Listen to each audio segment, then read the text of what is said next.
तो चलिए दोस्तों, आज हम लोग बात करने वाले हैं पॉलिटिकल साइंस बीए सेमेस्टर 5 का डीएससी पेपर 2। तो जिन लोगों ने ग्रेजुएशन में पॉलिटिकल साइंस ऑनर्स रखा है उनका सेमेस्टर 5 का डीएससी पेपर 2, या फिर आप बोल सकते हैं कि सेमेस्टर 5 का जो है चौथा पेपर। ठीक है, यहाँ पे देखिए सेमेस्टर 5 का चौथा पेपर, इसे आप डीएससी पेपर 2 बोलते हैं। आपका सब्जेक्ट का नाम होगा इंटरनेशनल ऑर्गेनाइजेशन, यानी कि अंतर्राष्ट्रीय संगठन। अब आइए देखते हैं 2022 अप्रैल 28 अप्रैल का एग्ज़ाम हुआ है और किस टाइप के प्रश्न पूछे गए हैं आइए देखते हैं। तो 3 घंटे समय होते हैं, 80 मार्क्स का एग्ज़ाम होता है। किसी किसी यूनिवर्सिटी में 70 तो किसी में 100 मार्क्स का भी एग्ज़ाम हो सकता है, लेकिन सभी यूनिवर्सिटियों के लिए प्रश्न सेम रहते हैं। ठीक ना, इंटरनेशनल ऑर्गेनाइजेशन है। अगर आपका सब्जेक्ट, चाहे आप किसी भी यूनिवर्सिटी हैं ऑल ओवर इंडिया में, यहाँ तक कि पूरे विश्व में किसी भी यूनिवर्सिटी से हैं, इसका सिलेबस कभी चेंज नहीं होगा। ठीक है, सबका सिलेबस सेम होता है। अब आइए देखते हैं। तो यहाँ पे जो है कुल 4 प्रश्नों के आपको आंसर देने हैं। आंसर यानी 4 question in which question 1 is compulsory. और प्रश्न 1 आपका कंपलसरी है, अनिवार्य है। प्रत्येक प्रश्न 20 मार्क्स का है। तो प्रश्न संख्या 1 जो है 2 भागों में बांटा गया है। ए भाग में आपके 10 एक नंबरिया प्रश्न रहेंगे 1 मार्क्स के, तो टोटल 10 मार्क्स हो जाते हैं। उसके बाद 5 मार्क्स के 2 रहेंगे। प्रश्न संख्या 1 के लिए मैं बता रहा हूँ। उसके बाद प्रत्येक प्रश्न 20 मार्क्स का है। तो सबसे पहले देखते हैं 1 को। पहला है कि किस भारतीय को संयुक्त राष्ट्र संघ के महासभा का अध्यक्ष होने का अवसर मिला? तो दोस्तों विजय लक्ष्मी पंडित, आप सभी ने नाम सुना होगा। ये जवाहरलाल नेहरू की बहन थी। जवाहरलाल नेहरू, पंडित जवाहरलाल नेहरू की बहन थी, सिस्टर थी। उन्हीं को यह गौरव प्राप्त हुआ था, विजय लक्ष्मी पंडित जी को। आइए देखते हैं दूसरा प्रश्न। संयुक्त राष्ट्र संघ के महासचिव की नियुक्ति कौन करता है? Who appoint the secretary general of UNO? तो इसकी नियुक्ति करता है सुरक्षा परिषद के पहल पर महासभा। सुरक्षा परिषद की पहल होती है लेकिन नियुक्ति करता है महासभा, जनरल असेंबली। तो ऑप्शन 1 हो जाएगा। ठीक है, सी नंबर देखते हैं। अंतर्राष्ट्रीय मुद्रा कोष का मुख्यालय कहाँ है? Where is the headquarter of the International Monetary Fund situated? तो ये है आपका वाशिंगटन डीसी में, जो कि अमेरिका की राजधानी है। नेक्स्ट हम देख रहे हैं कि दक्षेस की पहली बैठक कहाँ हुई? Where was the first meeting of SAARC held? तो दक्षेस की पहली बैठक दोस्तों बांग्लादेश की राजधानी ढाका में हुई थी और यह डेट था 8 दिसंबर 1985। और उस समय हमारे भारत के प्रधानमंत्री कौन थे? राजीव गांधी, जो कि सबसे युवा प्रधानमंत्री थे। आइए देखते हैं भारतीय किस क्षेत्र संगठन का सदस्य है? India is a member of which regional organisation? क्षेत्रीय संगठन है, तो इसका नाम है आपका IORARC। IORARC, आई इंडियन ओशियन रीजन करके कुछ है, इसका नाम मैं भूल रहा हूँ, लेकिन इसी का सदस्य है। ऑप्शन 3 हो जाएगा। एफ नंबर है यूरोपीय संघ का मुख्यालय कहाँ स्थित है? Where is the headquarter of the European Union located? तो यूरोपियन यूनियन का मुख्यालय दोस्तों, इसमें अभी कुल 27 देश हैं और इसका मुख्यालय है ब्रुसेल्स, जो कि बेल्जियम की राजधानी है। बेल्जियम देश की राजधानी है ब्रुसेल्स, वहीं पे स्थापित है। आइए देखते हैं। और इन सभी का एक समान मुद्रा है जिसे यूरो कहा जाता है। यूरो आपने नाम सुना होगा। अगला है क्यूबा संकट किस वर्ष हुआ था? Which year did the Cuban crisis occur? तो दोस्तों क्यूबा संकट जब शीत युद्ध चल रहा था उस समय हुआ था 1962 में। ऑप्शन 3 हो जाएगा। और इसी समय 1962 में भारत चीन युद्ध भी हुआ था। अगला है निम्नलिखित में से कौन सा मानव अधिकार संगठन है? Which of the following is a human right organisation? तो आपका दोस्तों एमनेस्टी इंटरनेशनल जो है यह एक मानवाधिकार संगठन है। नेक्स्ट हम देख रहे हैं जे नंबर। संयुक्त राष्ट्र संघ के प्रथम एशियाई महासचिव कौन थे? तो संयुक्त राष्ट्र संघ के जो पहले एशियाई फर्स्ट एशिया के थे वो थे यू थान। कौन थे? You than. ऑप्शन 2 हो जाएगा। नेक्स्ट हम देख रहे हैं कि संयुक्त राष्ट्र संघ की आर्थिक एवं सामाजिक परिषद में कुल कितने सदस्य हैं?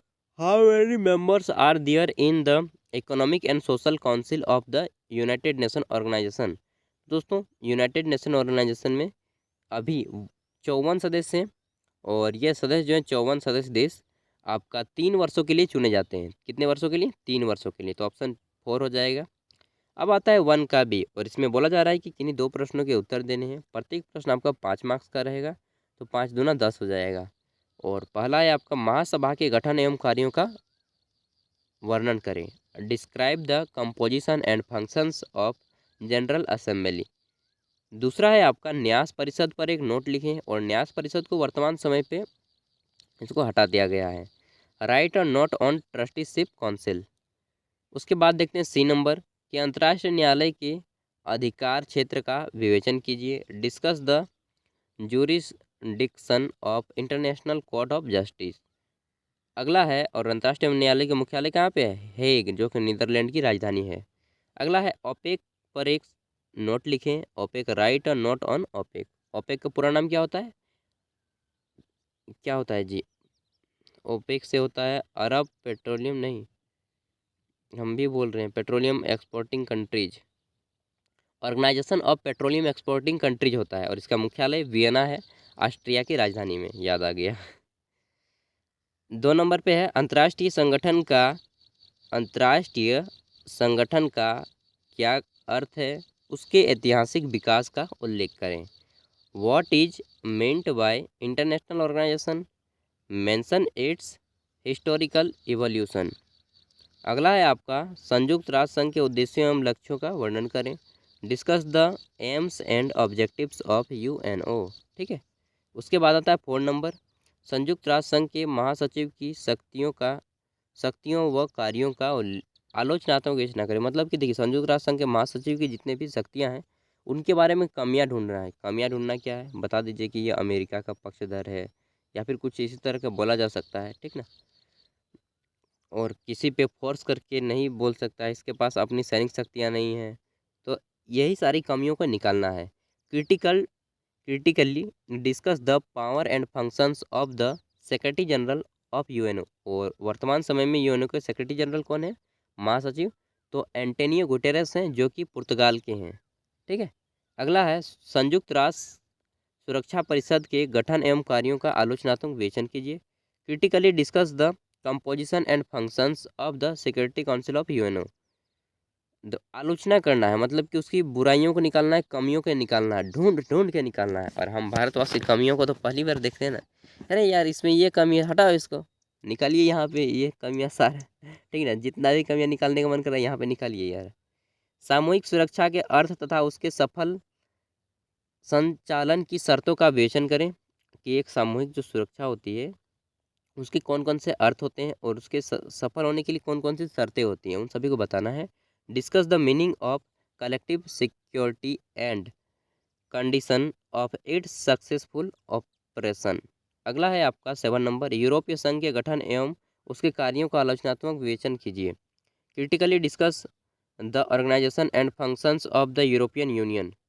8 नंबर है आपका दक्षेस के उद्देश्यों का वर्णन कीजिए। क्या इससे एक सफल क्षेत्रीय संगठन कहा जा सकता है? Describe the aims and objectives of a SAARC. Can it be regarded as successful regional organisation? तो आप सार्क को देखिए, सार्क जो है ना, South Asian Association for Regional Corporation इसका पूरा नाम है, और इसका मुख्यालय है काठमांडू, जो कि नेपाल की राजधानी में स्थित है, और इसका स्थापना हुआ था 7 से 8 दिसंबर 1985 को। तो दोस्तों सार्क जो है इसमें कुल 8 मेंबर हैं, और जिस उद्देश्य के लिए सार्क को बनाया गया था, जहाँ तक मेरा ख्याल है, वह उद्देश्य इसने प्राप्त नहीं कर पाया है। तो इसलिए इसे हम एक सफल तो पूरी तरह से न मान सकते हैं, ना ही पूरी तरह से असफल मान सकते हैं। इसमें कुछ कमियां हैं ज़रूर, लेकिन इसे ध्यान दिया जाए तो सफल होने में अभी कुछ और समय लगेंगे। तो इस तरह आप लिखिए, डायरेक्ट मत बता दीजिएगा कि यह सफल हो गया। ठीक ना, आपको घुमा फिरा के बातों को रखना है कि कुछ कमी थी, तो इसी तरह बताना है। And thank you for watching this video. अगर आपको सेमेस्टर 6 का प्रीवियस ईयर क्वेश्चन पेपर देखना है, चाहे एमए या पीजी का, तो आप हमारे चैनल पर जाकर के देख सकते हैं, आपको मिल जाएगा। और अगर आपका कोई दोस्त क्वेश्चन कर रहा हो तो उन तक भी वीडियो को शेयर कर दीजिएगा। And thank you, best of luck, अच्छे से एग्जाम दीजिए।